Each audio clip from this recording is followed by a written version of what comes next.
Mr. President. Senator from Missouri.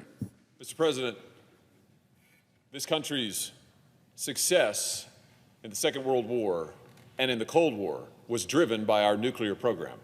It was made possible by the Manhattan Project and the follow-on projects that made our nuclear program the envy of the world and the most powerful part of our military arsenal. And do you know what that was made possible by? It was made possible by the work and the sacrifices of everyday Americans in states like New Mexico and Arizona, and yes, my home state of Missouri, where we processed uranium for the federal government. These workers, these Americans who risked their lives, who risked their health in order to help their country build a program that helped us win wars.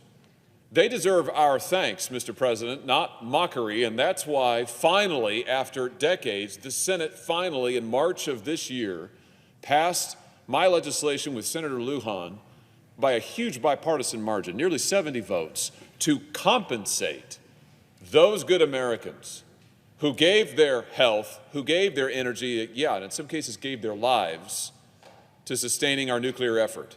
Because here's what happened in all too many places. In places like St. Louis, Missouri, and St. Charles, Missouri, when the uranium processing stopped, the government didn't clean up their mess. No, the government dumped the leftover uranium, dumped it into public landfills, dumped it into public streams, dumped it into our waterways, into our soil, and now it's everywhere.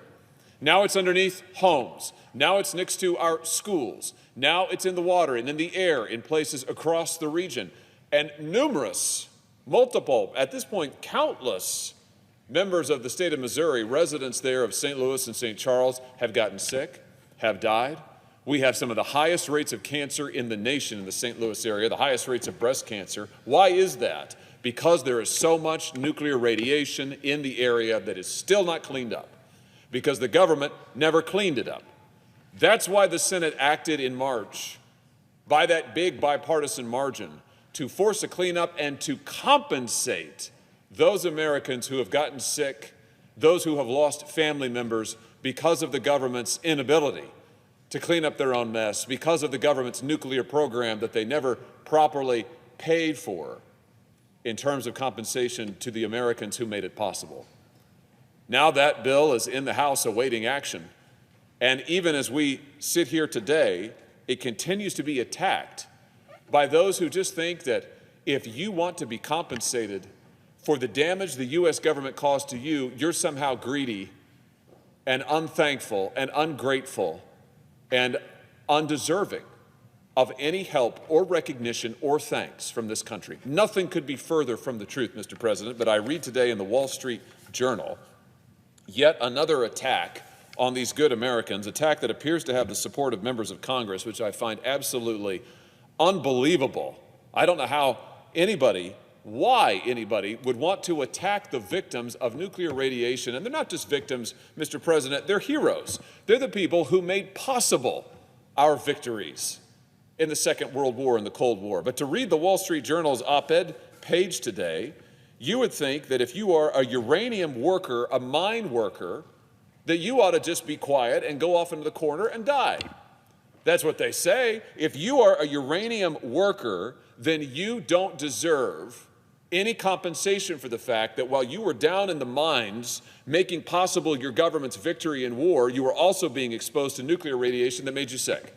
To listen to this op-ed tell the story, you should just be thankful that you got to live as long as you did. And if your family has to suffer the consequences of your illness, of your cancer, if you've lost loved ones because of their exposure to nuclear radiation, well, too bad, according to the Wall Street Journal, too bad. Just shut up and take it.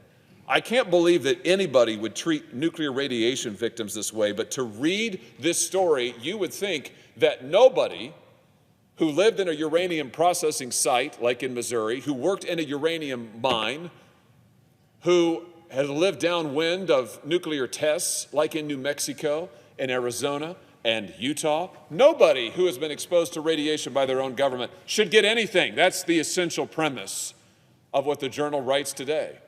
And what I find potentially most disturbing is their references to senators and members of Congress who appear to agree with that. I mean, I just invite members of Congress here, if you agree with that, If you don't want to compensate nuclear radiation victims from your own state, by all means, come here to this floor. Come and tell us. I mean, tell the world, if you don't support what the Senate did, if you want to try and kill it in the House, tell us. Put your name to it. Don't hide behind the Wall Street Journal. Come and put your name to it. This is a time to stand up and be counted, Mr. President, because I tell you what, the victims of this radiation, our heroes, they've waited for decades. They've borne the cost for decades. They deserve some justice, and they're coming to Capitol Hill. Oh yeah, they're going to be here. They'll be here again next week. They're coming and they want to see some progress. They're coming and they want to see results. And I just invite anybody who is opposed to them, who is opposed to their compensation, who is opposed to justice for them, to come explain it to their face. Come to this floor. Come to this floor. Now, I know there are some in my own party who would like to say that 47% of the American public are just freeloaders and don't deserve anything, and we ought to treat these people like that. I disagree with all of that. It's ludicrous. It's ridiculous. And I don't know why any member of a state that has nuclear radiation victims would want to try and block the effort to compensate them. I don't understand it at all. I don't get it. And I tell you what, we will not stop fighting. We will not stop working until every nuclear radiation victim who has given their life and health for the support of this nation is thanked and compensated. We're almost there, Mr. President. This body has done it. This body has done it. I believe there's real progress in the House. I hope that we can act soon. But it's time now for members of Congress to stand up and be counted. And it's time to stand together for justice for our heroes who have made possible this country's success, who have made possible this country's victories, and who have shown us what true devotion to country looks like. Thank you, Mr. President. I yield the floor.